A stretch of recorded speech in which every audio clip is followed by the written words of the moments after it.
masama ate. Hindi ka naman masama noon ha. Noon yun, Mariposa, hindi na ngayon. Dahil yung baliri na yun, patay na siya. Hindi yan totoo ate. Alam ko sa sarili ko na maging mabuti ka pa. Huwag ka nang umasa, Mariposa, na magkasundo pa tayo. Baka nakalimutan mo, Mariposa, na ikaw ang dahilan kung ba't namatay ang ating ina. Hindi yan totoo ate. Mahal ko si ina. Hindi ko naman alam na mahuhulog si ina sa bangin. Ninigtas lang niya ako ate.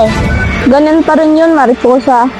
Ikaw pa rin dahilan kung ba't namatay ang ating ina.